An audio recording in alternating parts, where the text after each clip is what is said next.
कोलकाता के park street इलाके में एक अकेली बुजुर्ग औरत रहती थी, मिसेज इंदिरा गोयल। उनका घर बाकी सब घरों से अलग था।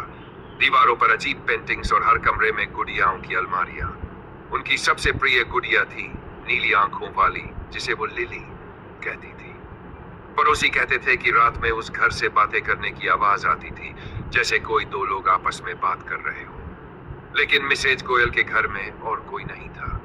एक दिन लगातार 3 दिन तक घर का दरवाजा बंद रहा। चौथे दिन पुलिस ने जब ताला तोड़ा तो अंदर का दृश्य देखकर सबकी सांसें रुक गई। कमरे के बीच में एक नई गुड़िया कुर्सी पर बैठी थी, सफेद फ्रॉक में, नीली आंखों वाली, बेहद असली लग रही थी।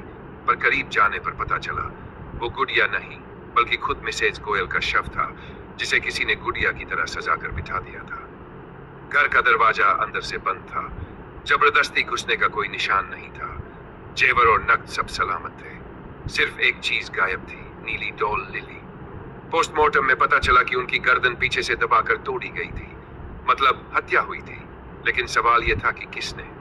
पड़ोसियों ने बताया कि पिछले कुछ हफ्तों से मिसेज गोयल कहती थी, मेरी लिली मुझसे बात करती है, वो कहती है उसे किसी की आत्मा चाहिए।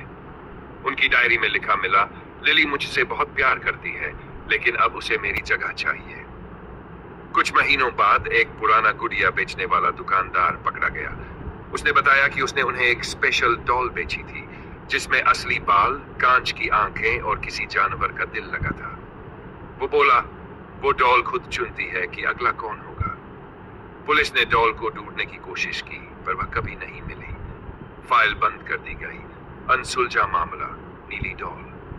कहा जाता है कि आज भी कोलकाता पुलिस म्यूजियम में एक पुरानी नीली आंखों वाली डॉल रखी है। उस पर कोई टैग नहीं है, लेकिन जो उसे देखता है कहता है उसकी आंखें झपकती नहीं, बस घूरती रहती है। अगर कभी किसी पुराने बाजार में तुम्हें नीली आंखों वाली डॉल दिखे तो उसे हाथ में मत लेना, क्योंकि कहा जाता है जिसने उसे छुआ अगली बार वही उसकी जगह बनता है।